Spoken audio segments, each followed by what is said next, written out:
Okay, the question time today. Starting off.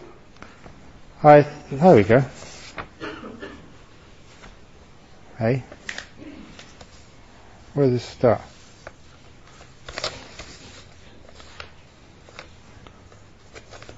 Just one question or...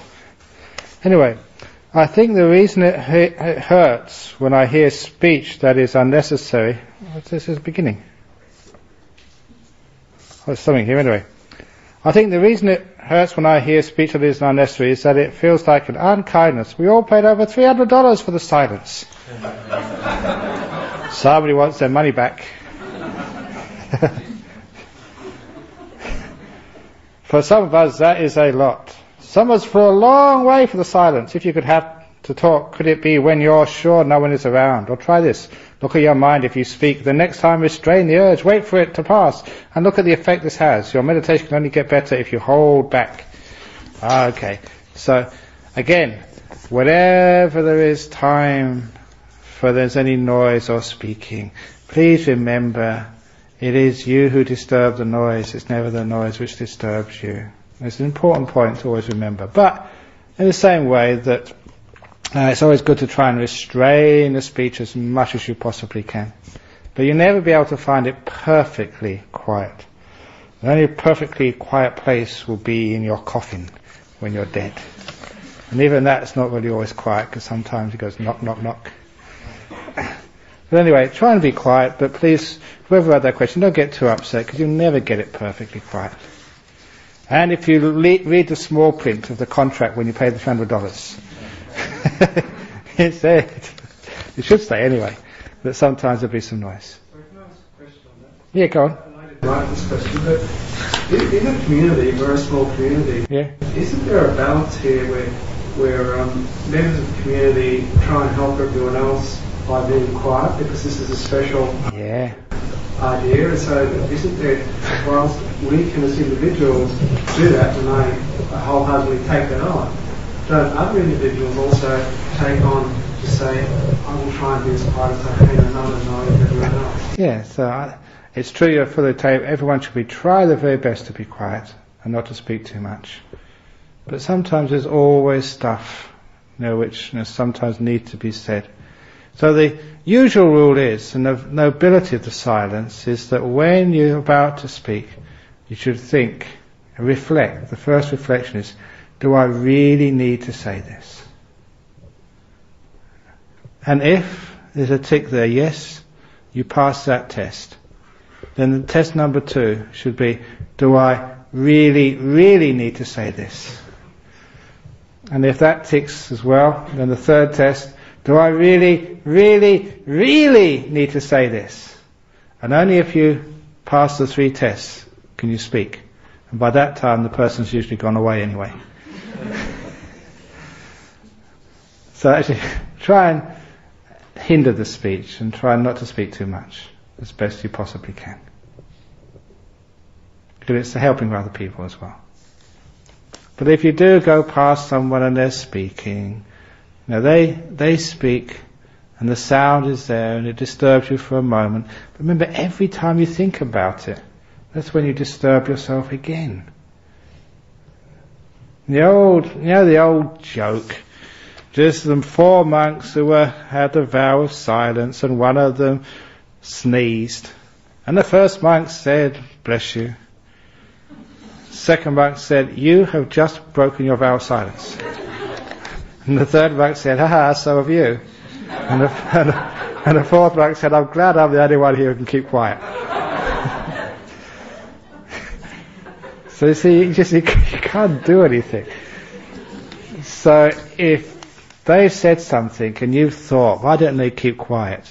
You've broken your inner silence.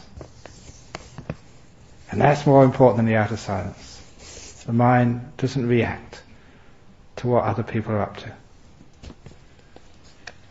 So keep your inner silence. Next question. Will I retain the mindfulness that I have built up during this retreat once I leave? And what can I do to build up my mindfulness in the outside world other than in meditation, in daily life? Didn't answer that question yesterday. The answer is, don't leave, stay here.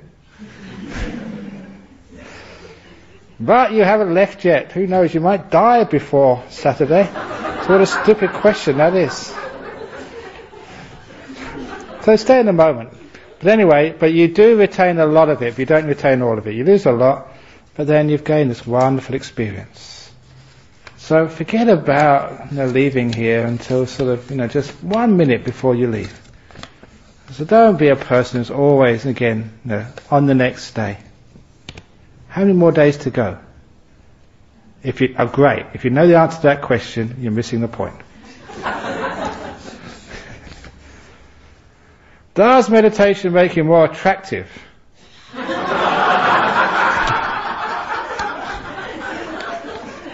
Like 27 years ago.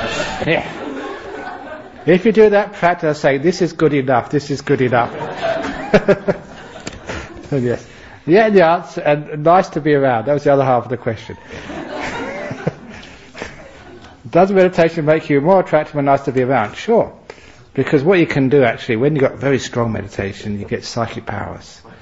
And you can control other people's thoughts. You are like me, you are like me, you are like me. No matter how ugly you are, they will think, oh, she is so beautiful. Because you get into their mind and, But it does make you more attractive, because the nicest part of a person is their heart. And if you've got a soft, kind, beautiful heart, then you are very attractive. And the old story that this just happens, that I told this to one person here that said, when you go home, your family will find you much easier to get on with, and much nicer person, a more peaceful person. So they'll probably ask for the dates of the next retreat. They'll buy you an air ticket, pay the money and say, off you go. And that's the sign that the retreat worked for you. Because your friends and relations will see it and they will know it and think, wow, great.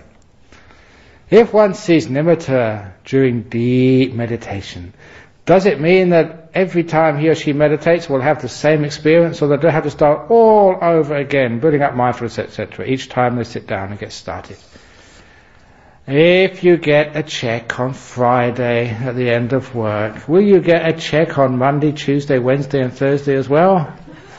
No, it would be nice if that was the case. No, because the nimittas, it's a paycheck. You're getting somewhere from your meditation. So you got that nimitta, had a nice experience, now you've got to go back to work again and build it all up again. But the longer you go to work, the more promotion you get. And when you get promotion, the fatter your salary, which means as you meditate more and more, that nimitta gets brighter and it comes earlier. And after a while, you can retire with all the nimittas you ever want. Not only nimittas, jhanas. So it actually becomes more frequent, more intense, as you practice more and more. But it doesn't come every time. You just hit the jackpot once. It doesn't mean you can hit the jackpot next time. Actually, it just reminds me of that story of Ayakema about hitting the jackpot. It's a very funny story, because monks and nuns, the good karma they've got. Because I checked this out with Anya, because Anya was her attendant, as Anya Takta. Well, you remember Anya. She was teaching a retreat in England. And once the retreat was finished, they were driving from the retreat centre, I don't know where it was, to Heathrow Airport to get the plane, I think back to Germany where she was staying. And so they stopped halfway for lunch, just before noon, because Ayakema was also, a nun, she had to eat before midday. And for those of you who know England, many of the restaurants or the cafeterias are actually next to a pub. Actually, they're part of the pub, but it's not the bar. It's just sort of adjoining. So they went into the restaurant. They had a nice lunch. And while Ayakema was just finishing off, Anya sort of went outside, and just in the front of the pub, they had one of these pokie machines they call in Australia, these slot machines. Where you have the jackpot. And the only reason this Anya was putting money in there, she had some old English coins and just getting rid of them before going to the airport, because you can't change just, little coins. And so she's putting them in there, putting them in. Now it's only a few coins, getting nowhere. And then she put a coin in, and just as she put the coin in, Ayakema walked past. And so Anya said to her, look, you've got all the good karma, you pull the thing. Now, monks and nuns should never do this, because what happened next? She pulled the thing, and absolutely true, jackpot. She got the jackpot. And all this money started pouring out of the machine, more and more money coming out of the machine. And because it was right in front of the pub, all the patrons in the pub, they heard this, and everything went quiet, just the sound of money pouring out. And the next sound was the barman rang the bell, ding, ding, ding, ding, ding, ding, ding. Because when the jackpot's won, the person who won the jackpot, this Buddhist nun, had to buy a free round of drinks for everyone in the pub. She had no choice, so a Buddhist nun, a very famous Buddhist nun, Ayakema, had to buy a round of drinks for everybody in the pub that day. That's the danger of gambling.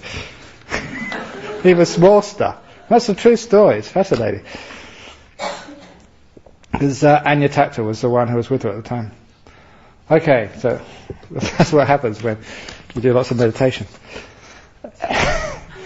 Dear Ajahn, this morning you mentioned what the lawyer who hid in his office cupboard to do meditation during lunch break. What happened if he goes into deep meditation and he sees nimitta and goes into jhana state in the cupboard? How will this affect his work after the meditation?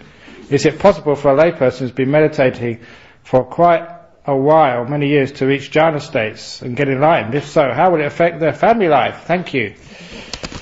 There was a person who, as some of you know, this fellow, but he was going to Sri Lanka. Because there was this teacher over there, and people were going there and they're coming back, and this teacher was saying, you're now a stream winner, and you've got jhanas, and you've got this. And so it was very funny, because he was over in Sri Lanka and his wife was over here. And she kept on coming to the monastery and saying, it's amazing. My husband has just rang up, and the teacher said he's now a stream winner. I'm so excited, it's wonderful. And then a couple of days later, another phone call, he's now a once returner. Oh, it's amazing, just that he can do this so quickly. And then there's the next few more days later, a phone call, he was a non-returner, anagami. And that's when she get worried. She said, come home quickly, because I want you to pay off the mortgage before you get fully enlightened. That's what she said. So number one, it is possible that people can get jhanas, and they can get stages of enlightenment just as they did before. And if you do go into a deep meditation when you're in your cupboard, if it really is a deep meditation afterwards, when you come out, your mind will be so clear. You'll be able to sort of read the mind of your opposite lawyer in the courtroom and completely sort of bamboozle him. And no matter what, I don't know if that's what happens, but anyway, you have such a clear mind, such a precise and powerful mind. That what you lose in the hours you don't sort of work, you'll gain in the precision of your mind afterwards. So you'll be incredibly sharp. And you'll be able to see the problems and see solutions, which you just don't have the strength of mind to see otherwise. But usually what happens if a person gets that deep, and because they're a lawyer, it's a very difficult job. If they're half an hour in a cupboard, it's not really long enough to get into a jhana. They'll probably just get their mind nice and peaceful. But if they did, and they had that very, very powerful mind, they'll just make the resolution, I'll only be in meditation for half an hour, come out afterwards. And if you make those resolutions, you can actually control the length of time you go into deep states. So that's actually how you work it. So if you start getting into jhanas a lot, then you have to start making these resolutions. I've got to come out by a certain time. I think you're right. Yes, so do I. That medical research actually cautions against... Okay, getting out of bed quickly thing again. I think you're right.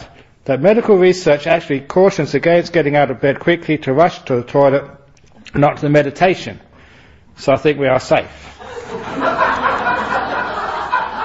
I think you're safe too. I don't know what this actual medical research was. Because, how can actually, I thought about it, how can they actually do this? Because, they've got to sort of take samples, and they have to sort of get a person, sort of to tell them to get out. Is it just chance? They just actually put CCTV cameras in many, many bedrooms, and just see who gets up fast and who gets up slowly. Because, not only a few people like, strange monks get up that quickly in the morning. Most people get up very, very slowly. So it's very hard to find anybody who gets up quickly and jumps out of bed and says dippity-doo-dah. There's only a few crazy monks like me. And so I can't see how they found that out. So anyway, if they rush to go to the toilet, not to the meditation, I think we are safe. But sometimes you do rush to get to that toilet, so be careful next time. I find it difficult to show loving kindness to the fault-finding mind. There is fear that if I do so, it will lead me in a direction I would later regret. If I let go of the fault-finding mind, I'm afraid that I'm actually in denial of reality. I feel stuck. Please advise. Thank you. Okay, just let go of the thinking mind. Because the fault-finding mind is the problem, but if you're loving kindness to the fault-finding mind, that's a way of subverting, getting around the fault-finding mind so it actually stops. Because again, if you've got a fault-finding mind and you find fault with the fault-finding mind, that's more fault-finding. So actually, how do you stop the fault-finding mind? Already you say the fault-finding mind is wrong. And so, I'm in a bind there. So, once you notice that fault-finding mind, and you can actually see where it comes from, it's just a bad habit, and you don't find fault with the fault-finding mind, what you do is actually you substitute this gratitude mind, this happy to be here mind, this seeing the good in things mind, the contentment mind, that this is good enough, I'm happy to be here type of mind. And you understand that once you substitute that one, not through fault-finding, but saying this is a nice mind, and then it's easy to develop that fault-finding mind, develop that sort of peaceful opposite of fault-finding. And another way of doing that is again to have loving kindness to fault. Fault-finding mind, I'm not going to find fault with you. You're okay. Nice fault-finding mind. What's wrong with fault-finding anyway? I demand my right to be fault-finding. Who's this Ajahn Brahm to tell me I shouldn't find fault-finding? I demand freedom. Whatever.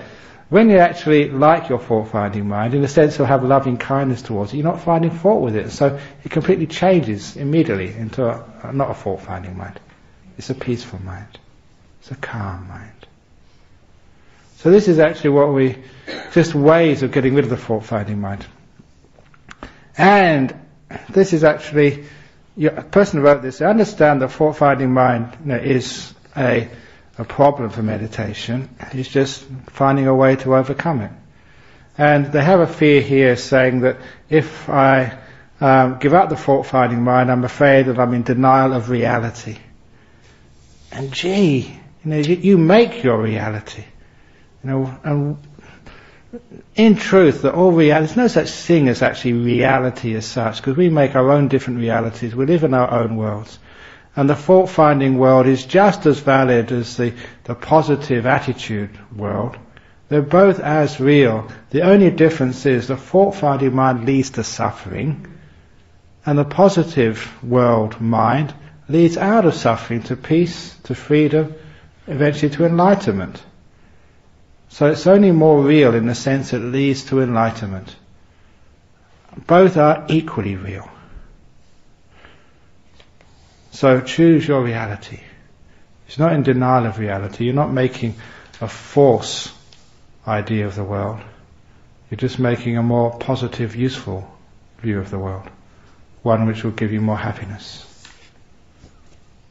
Any questions about that? Ajahn Brahm, please explain the difference between Vipassana meditation and Samatha meditation. Which is easier? Also, does metta meditation lead you to nimitta and jhanas? Thank you.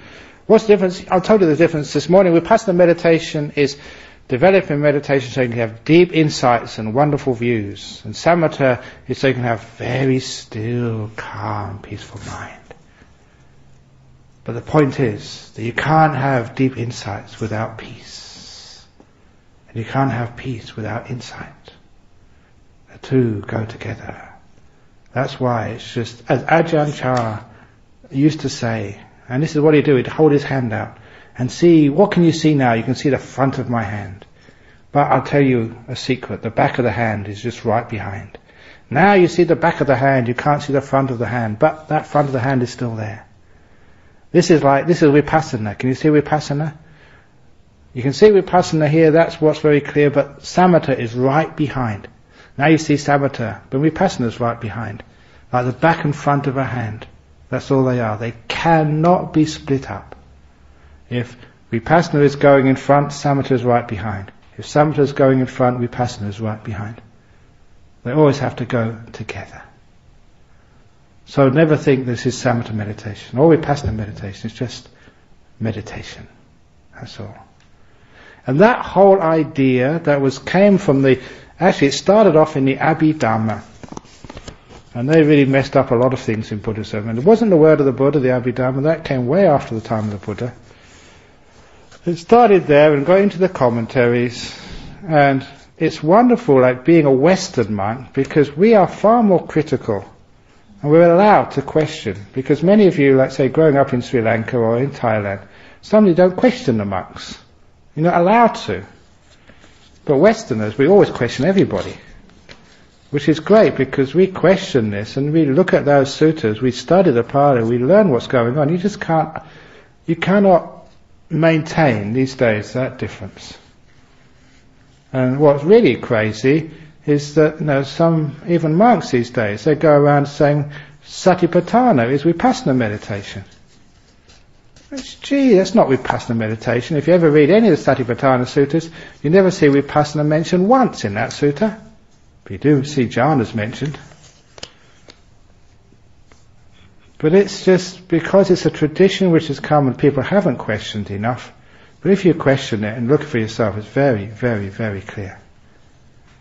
And if anyone is really interested, when you go home, look in, say, the Anapanasati Sutta, which is the 108th sutta of the Majjhima Nikaya.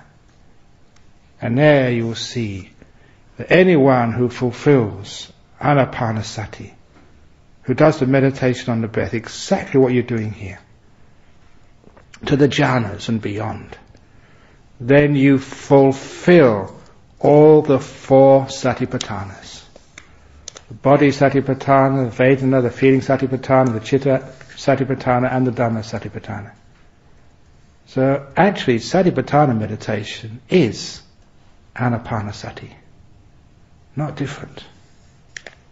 That is the word of the Buddha.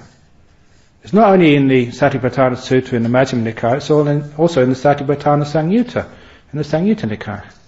So it's great when you actually look these things up for yourself and think, my goodness, that's right. There is no sort of difference between vipassana and samatha. There is no sort of Satipatthana is, vipassana meditation.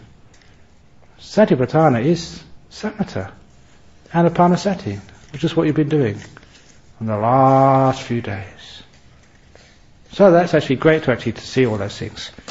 And it makes it so clear. You don't have to believe this monk or that monk. You look at what the Buddha said and believe that. And so which is easier? They're both the same, so they're both as hard as each other. And metta meditation, sometimes, it's all exactly the same. It's all letting go meditation. The door of my heart is open to the breath. The door of my heart is open to this moment. That's metta. So, what I usually teach, if a person's having a hard time doing the breath meditation, I say stop doing the breath, I'll teach you anapanasati instead. And if they can't do anapanasati meditation, then I'll teach them metta meditation. Just being with the breath. Kindly. And if they can't do metta meditation, do loving kindness meditation on the breath. The door of my heart's open to this breath, no matter what it is. And if they can't do that, then I teach them vipassana meditation. I say just watch the breath go in, watch the breath go out, and see what it does. In other words, basically, there's only one type of meditation. Just a meditation which leads to peace and stillness and freedom and bliss and enlightenment. But sometimes we just go at it from different angles. Stress different aspects of the meditation path. But it's really just one path. Calming the mind, brighten the mind, making it happy, making it still, seeing the Dhamma. And actually that path is very beautifully said in these little stages of development. Now, it usually starts from many places, but it usually gets to this word like gladness or delight, pamuja. When that arises in the mind, then one gets this piti, this like joy. And when you get joy, the body becomes tranquil. In other words, it just fades away because you're happy inside. When the body becomes tranquil, the mind becomes still. When the mind becomes still, you get this inner happiness, this joy of meditation. And that joy of meditation is what leads to the deeper stillness of samadhi and the jhanas. And it's the jhanas which lead to seeing things as they truly are. And seeing things as they truly are leads to enlightenment. It's a very simple progression which reoccurs so many times in the suttas. It's a common teaching, just how cause and effect worked. You know, from sort of delight, you really get into the meditation, you love to do it, or you like the breath, you get a bit of joy with the breath, you get pity, then you get tranquility, and the tranquility leads to deeper meditation, the deeper meditation leads to the jhanas you see things as they truly are, and then you're home enlightened. That's the path, that's meditation. And this is what you do here. Stillness. I'm going to talk maybe tomorrow about where the insight actually fits into this. But really it's only just the same old path. Call the Eightfold Path if you wish. Dear Ajahn, could you talk more about how to make your meditation object more beautiful, give it more value, etc.? Does this happen automatically as mindfulness becomes stronger, and why? It does become or happen automatically because whatever you experience becomes happier and more joyful the more the mindfulness comes up.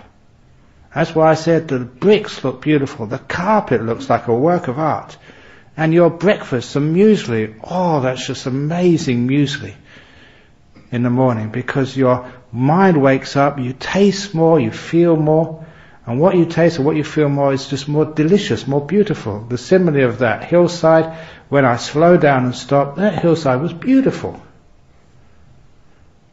Now the beauty wasn't in the hillside, the beauty was in my mind. So that when you get still and the energies build up, everything becomes really beautiful. Whatever you see. And that's a lovely experience to have. You understand that, that when the mind is happy, all the world is happy. So this is actually where you find that happiness comes from. So when you're watching the breath, once the mindfulness builds up, oh, it's just so nice, and so easy, and so peaceful, and so delicious. So that's where it comes from, essentially. But before that actually happens, to get it along, you actually look for the beautiful part. The fault-finding mind always looks for what's wrong. So you've developed the mind like you go home, and you look in the kitchen, and you look not just at the dishes in the sink which need to be washed. You look at the dishes on the shelves which have already been washed, and you think, which is the more? If there's the majority have already been washed, then okay, you're ahead. Go watch the TV. But then you have that positive mind state. You see what's more, what's going on. So you're not so critical, which means you have less work to do. Some perfectionists, they can never rest. They always have to keep on working again and again and again. Because they're fault finders. People with a positive mind, they can take a break. Yeah, well, I've cleaned 2/3 of the gutters. That means the majority is clean. I'll leave the other one to another day. Who knows? The plane might crash into my house and what a waste of time just having cleaned the gutters. Or whatever. So just enjoy the life and just never do today what you can put off till tomorrow.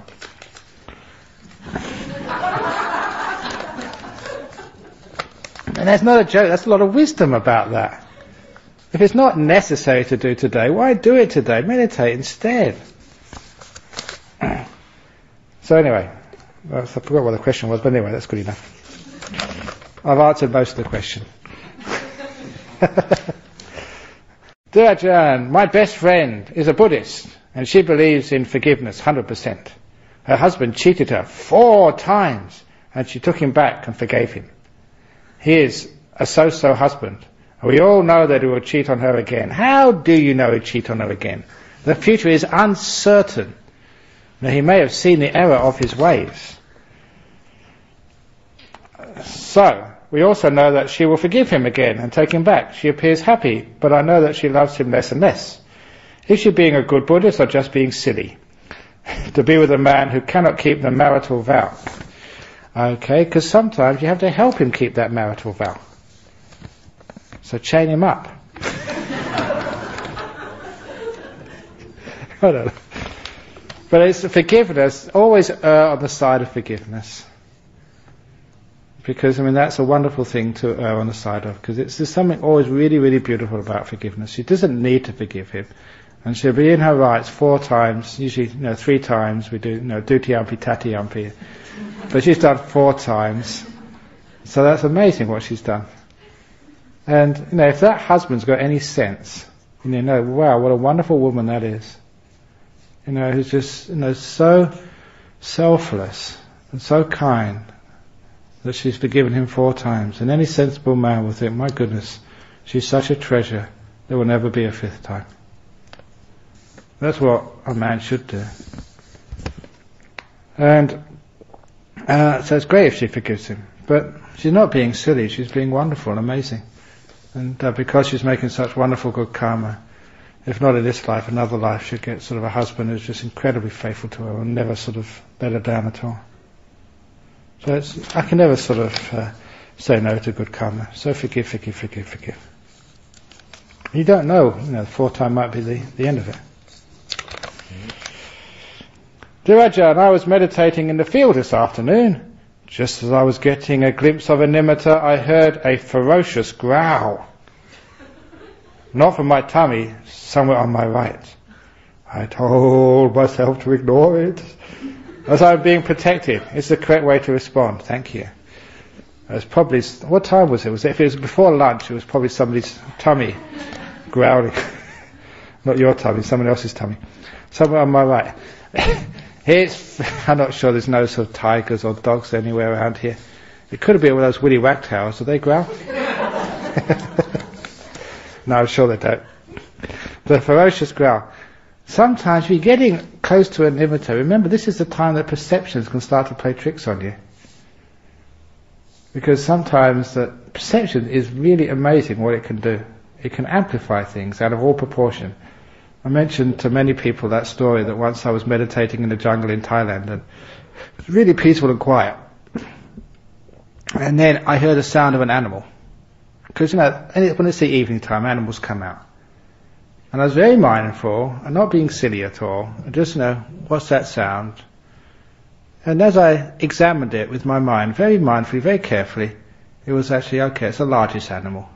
It's not one of these small animals, it must be like a jungle cat or one of these civet cats or something. But as it came closer, I heard it again, and actually it was much bigger than the civet cat. Because, you can actually see that big animals make big noises, and small animals, just even the noise and the cracking the twigs or the leaves is very, very different. And as it was coming closer towards me, I heard it and just examined it because I was getting really concerned now. And so that's not the sound of a small animal at all, that's a tiger, I'm sure. So that's when I opened my eyes, and I saw it there right in front of me, this tiny mouse. That's all it was. I think, gee, you're stupid. Because when there's any type of fear at all, the fear exaggerates things, and perception can play enormous tricks on you. And it's not even an average-sized mouse, it was much smaller than usual. And this is what perception does to you. So sometimes you can create a growl out of nothing. You can create a sort of tiger out of a mouse. And there's nothing wrong with that. Don't feel you're being stupid. It's just the nature of the mind to do things like that. With your eyes closed, especially when you're getting powerful minds, perception can do amazing things. So it's probably, I would say, that growl was just like perception just playing around. Because there's nothing sort of dangerous in the grounds. It can't be sort of like a tiger escaped from the zoo, because the zoo's a bit too far away. So just leave it alone. I think that's probably the answer. One of the perception tricks. And you are being protected in this place. Next question. Please explain the difference between samadhi and jhana. Okay.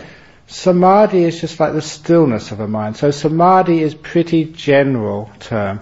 And when it gets that still that you cannot feel your body and you cannot hear sounds and you're blissed out of your skull and having a wonderful time, not for a moment, for many moments, you sit there for a few hours and you come out with just so lovely and so peaceful. And that's sort of like the jhana experiences. No thinking, and the body's completely disappeared. You can't hear things. You can't even feel things. So the 5 senses have stopped and the body's disappeared. And you're right in the mind. So that's the jhanas. However, what the Buddha said is samma samadhi, or the perfect or true samadhi, or like the samadhi of the Eightfold Path, he said that is always jhanas. Jhana, jhana, jhana, jhana. So samma samadhi, like correct or perfect samadhi, is always jhanas. That's why in the Gopaka Moggallana Sutta, the Buddha said, actually it was Ananda quoting the Buddha, the only meditation the Buddha praised was first jhana, second jhana, third jhana, fourth jhana. Nothing else. So the jhanas are the meditation the Buddha recommended. He never recommended anything less. Could you again go through the steps of developing awareness that will concentrate the mind to a point where the mind sees the breath as its most desired object and will not wish to enter into the past or future to engage mind objects there? That's about 4 days of talks to go through that again. So just in brief, developing awareness, okay. First of all, to develop awareness, be still, don't do very much, just relax, don't force, don't strive, take enough rest, just take it easy, be in the moment, don't know past, no future, try and get into the silence. And that degree of stillness and non-doing will build up the mindfulness so you get more awake, you'll be able to see deeper, what you see becomes more happy. So develop the awareness first, build it up. So you feel very alert and very awake. What you taste is very easy to taste, and it's delicious food, and you get more energy, and you feel a little bit happier because you're more positive. Build up the power of mindfulness first of all. And once the mindfulness is powerful enough, then whatever your meditation object is, if it hasn't got intrinsic beauty, then you can start making a little commentary up. If it is the breath, how important the breath is to you. And just how grateful you are for this breath. It's brought oxygen into your body ever since you were born. Have you ever said thank you to your breath for doing that? It's taken all this stuff out. Even when you're asleep, it takes all the waste products out. It's been doing this without asking for anything back in return. And now you say, oh, thank you, breath. You've been so kind to me, kept me alive. Kept me with this oxygen, which is important for my energy. You've been so nice to me. Then you get this feeling of gratitude and care for your breath. And when you have this caring for your breath, then it becomes, quite nice, quite beautiful. Whatever you care for brings you happiness.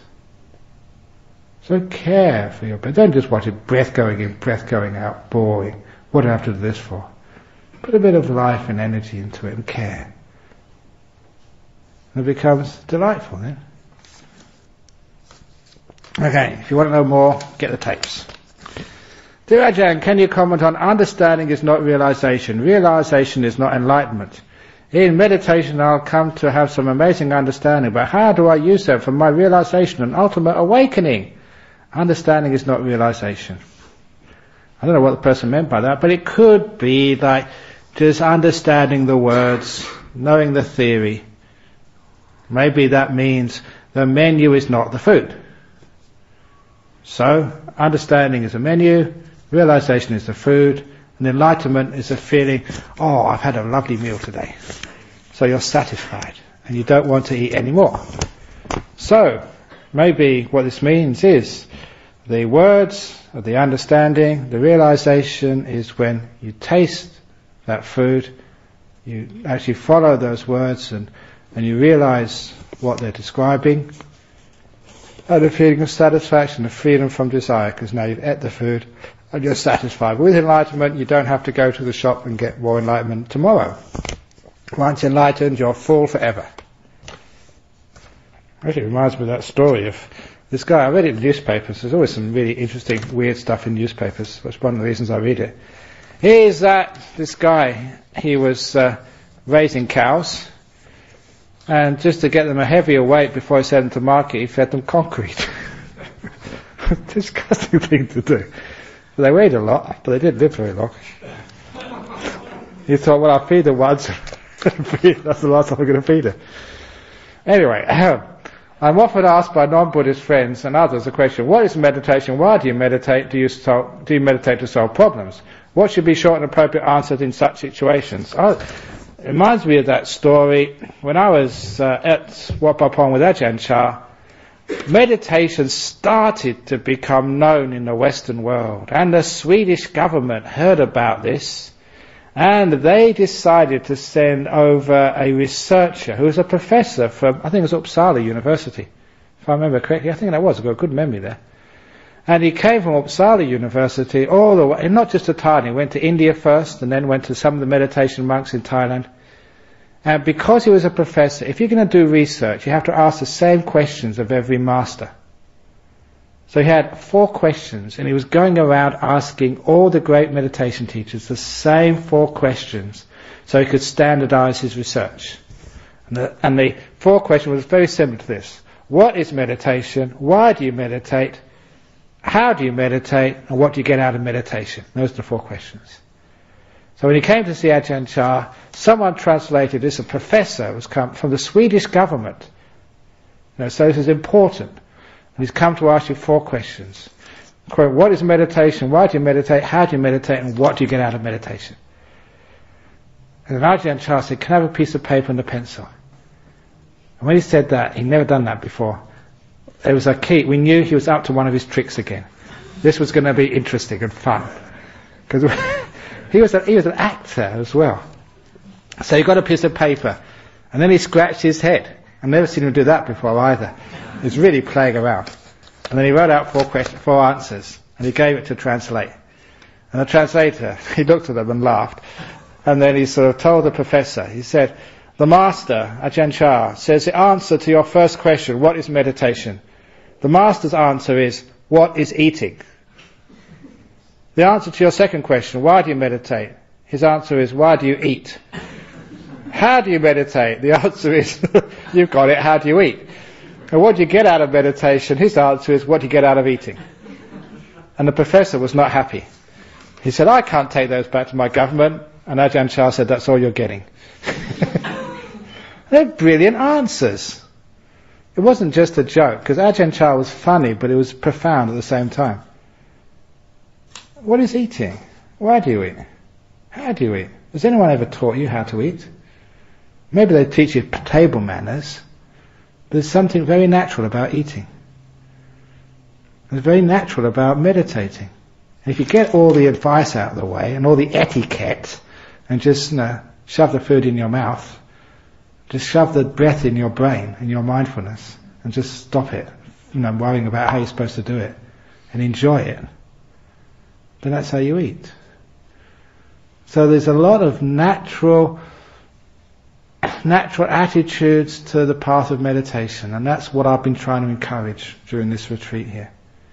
Really, sometimes you really need to teach somebody how to eat. All you have to do is teach them what not to do.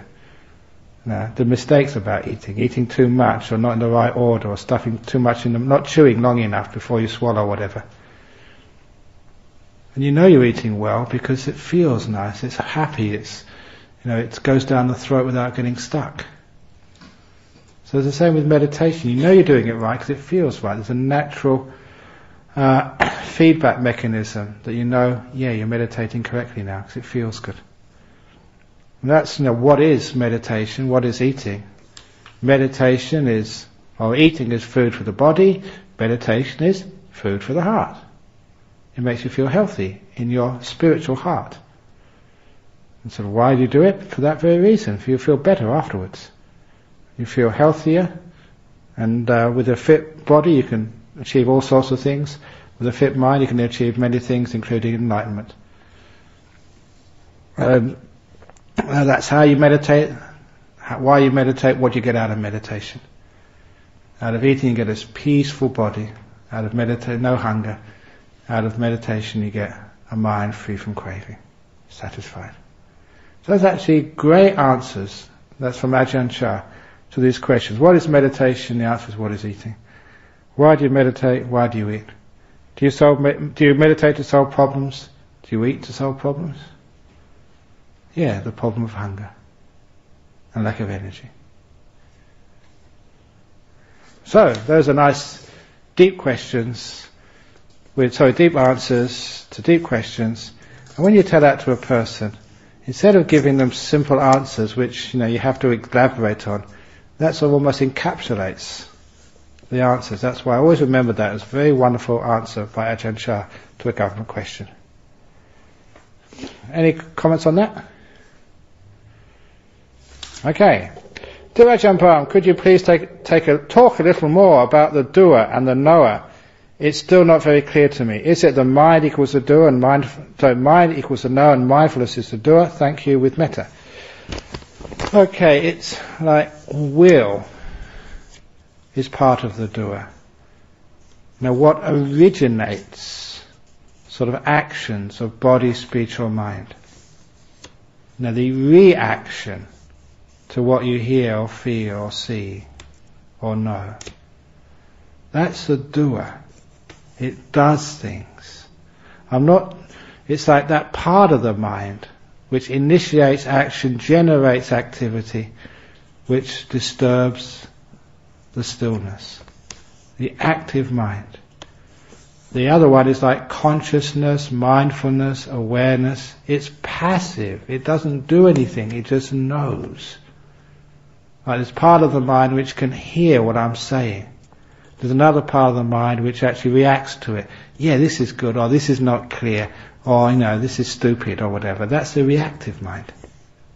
What hears is the passive mind. That's the knower. The reacting, the thinking, the judging, I don't like this, I'm going to walk out. What starts movement is the doer. Is that any clearer? Hopefully, you're very, very passive. So that's the knower. If you start to do something and react, that's the doer. The knower and the doer. Basically, it's consciousness and will. Consciousness is the knower. Will is the doer. And you'll find in this meditation, as you go deeper and deeper and deeper, the will stops. And that's the experience in second jhana, where it's an incredible experience. You cannot do anything. The potential to do is gone. You can't form a will. You can't originate a movement in the body or the mind. You're stuck. Wonderfully so still, you can't move. Some of you had experience you can't move the body in meditation. You're sitting here and you just can't move it. Now in the second jhana it's like that, but you can't move the mind now. It's not just the body, it's just the mind. It's impossible to move. Now that's where the will has disappeared. It's not at your fingertips anymore. It's not you're not doing anything, it's you can't do anything. The potential, the ability is taken away from you. And that's weird. But that gives you incredibly deep insight into the nature of what will is and the doer is. So the second jhana, the doer, stops. As you go deeper through the jhanas, consciousness just peels away and gets so refined until it too stops. The knower stops. So who's left when the doer is gone and the knower has faded to nothing? Who's left? I will tell you tomorrow morning. Okay. It's nice to have mysteries during the retreat. It is always something that through meditation one attains. It's always said that through meditation one attains wisdom. What exactly is wisdom? Thank you, Ajahn. I'll leave this question to the talk on insight tomorrow, because it will show why you need meditation, why you need stillness, actually, to see things as they truly are. So that'll be answered tomorrow, so I'll put it aside for the talk tomorrow. We'll also say what happens when the knower and the doer both disappear. What is the benefit of formally taking the 5 precepts? How does one go about this, and what obligations are necessary once taking them, apart from keeping them? Yeah, that's the most important one. Once you take them, you've got to care for them. Because sometimes the people do this, they take those 5 precepts, and do they keep them? No, before even they said, no, after Parnati Pata Veramani, I refrain from killing animals. And by the doing Adinadana, Veramani Sikkhata, they kill an insect while they're even taking the 5 precepts. Gee. And I've seen some Sri Lankans who actually keep the 5 precepts on Wesak Day, and they go out the back, even in the car park. They open up the boot of the car, and that's where the whiskey is. So they celebrate the 5 precepts on Wesak Day with a shot of whiskey. Here's the 5 precepts. So that is really sort of disrespect, because you're just saying the words, you're not understanding the meaning. So 5 precepts is just making a determination, this is what I'm going to do. So if you're going to be honest, then if that's what you're going to do it. If you're not going to do it, then don't say it. And that's actually how one takes the 5 precepts, and you don't need to formally take them. It was my story as a Buddhist. When I really got into Buddhism, I actually learned about Buddhism when I was still at school, the last year or 2 at school. And then when I went to Cambridge, there's a great Buddhist society there, so I really got into it. But also when I was at London, I used to go to the Thai temple. And I used to go to the Thai temple regularly over there. And one day, one of the Thai monks took me aside and said, you've been coming here a long time. It's about time you took the 5 precepts. And this is a true story. I told that monk, said, what do you mean 5 precepts? What are the 5 precepts? And he said, not deliberately killing a living being, not taking what's not given, sort of not committing adultery, not lying, and not taking alcohol or drugs. And I was quite cheeky, but I never realised I was cheeky, because I didn't really know what respect was towards a monk at that time. I told this monk, Venerable Sir, I don't need to take those precepts. I've been keeping them for a couple of years already. What do I need to take them for? That's how I felt, because I had been keeping them. And at that time I was a vegetarian. I didn't take any alcohol or drugs. I was very good at all these things. I'd always pay the fares on the buses, and I'd be scrupulously honest. And I wasn't breaking any precepts, because I found that out just from my reading and from listening to the sermons which I got at Cambridge. So I was keeping them. Said, why do I need to take them? And that sort of dumbfounded him, because very often you're supposed to take the precept before you keep them, but I kept them before I took them, if you know what I mean. So you don't need to formally take them. What's more important is you actually keep them. And you only sort of formally take them just to almost like remind yourself, or if you're having trouble keeping them, to remind yourself what they are. Dear Bhante, doing crossword puzzles or learning another language is supposed to increase intelligence and prevent dementia. Meditation is also supposed to do this. How can these 2 opposite ways bring about the same result? I don't know if they're really opposite ways. It's just training the mind. And if you really develop deep meditation, I'm sure you can do the crossword puzzles much quicker. You can see the answers through the psychic powers. But I don't know. It's still good to do both, or whatever else is, because in the lay world you won't always be able to meditate. And sometimes you'll do a crossword puzzle, or you do something else, Sudoku or whatever else, maybe sort of, you're learning a language, or you're researching or reading something. Sometimes that just keeps that part of the mind which can analyze and can work things out and problem solve, it keeps it alive and well, which is useful. But I think the meditation will probably be more powerful than sort of, the exercise of, the mind through puzzles and stuff. Because I always say that, what you're doing here, increasing your mindfulness, the energy, the knowing, and that always increases the memory.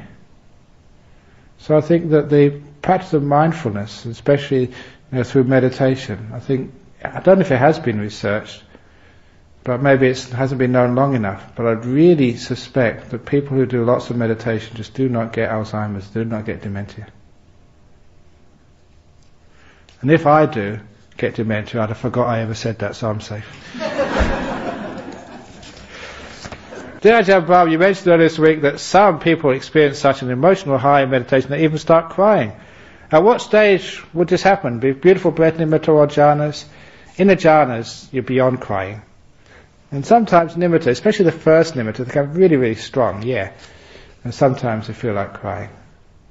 And it's also even like after jhanas as well. And sometimes you just feel so happy and so wonderful. I can always remember just once I was teaching a retreat in Melbourne, and this lady, she'd been coming a long, long time. And, I was just really so pleased when she got her first deep meditation. Because she was waiting for me out in the meditation hall, and crouching by the side of the path. And I can still visualize her now. She was looking up at me, just with these really doe eyes, and just almost crying, and saying, Ajahn Brahm, I've done it, I lost. It was so sweet, that just her excitement and a sort of deep pleasure. The nearest you can say is like someone just fallen in love, but not with a person. They just had a jhana experience, and they're so soft and stupid. And it's so nice to see that, because they're just so happy and so joyful, and they're a bit sort of soft in the head because they just got a beautiful experience. So it's wonderful when that happens. And you can start crying then. You're crying because you've got so much joy, incredible happiness, and you just burst out crying. Inspiration does that to you as well. For those of you who've gone on the India trips, sometimes you go to some places and you just burst out crying. There's one of the ladies who went on the last trip when I went on, that was a couple of years ago. And because I've been on these trips before, some of you know her very well. I won't say who it is. But I gave the briefing beforehand. Look, there's got some very powerful places on these pilgrimage spots. And there's some of you will get emotionally overwhelmed there, and may even start crying. And apparently, that when I said this, she thought, come off it, that's just exaggerating things. It's only like old ruins, she's been to Greece, she's been to Rome, it's just old stones, and that's hundreds of years ago when the Buddha lived there. And she told me afterwards that she came to apologize to me. Because the first place we went to, in Bodh Gaya, she just walked into the Mahabodhi temple. She just walked in, and she started weeping. She couldn't control herself. She completely wept her eyes out, and was very embarrassed. And she said, I don't know why this happened, but gee, you were right. And that's why she apologized to me. Some of those places have incredible power, and people feel it. And she never expected it. She thought it was silly that such things could happen. She was English, and she just cried. So sometimes that happens. You get inspiration, you just get so happy, and you start crying. The last question for today. Sometimes when I sit here, I wonder what I'm trying to do.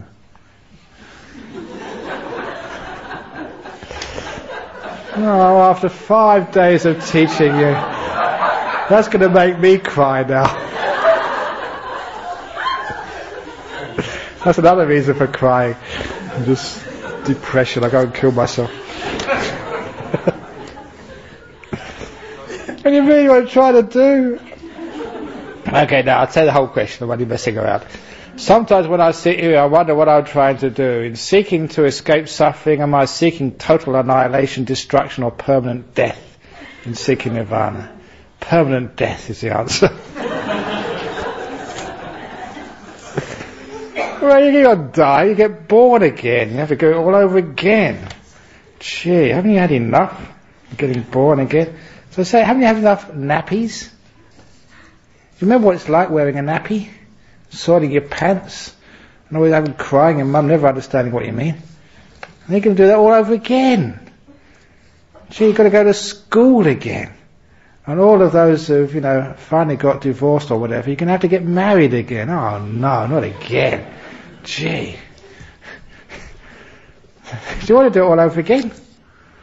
So have the permanent death is on offer here. Die once and forever with Ajahn Brahm's meditation retreat. Okay. So what you're doing is having a bit of peace.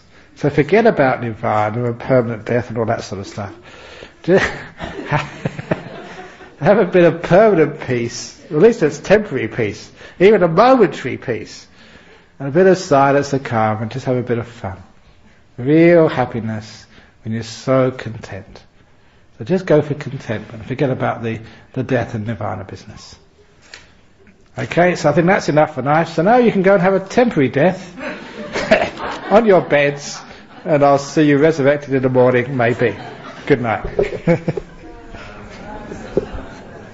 Okay.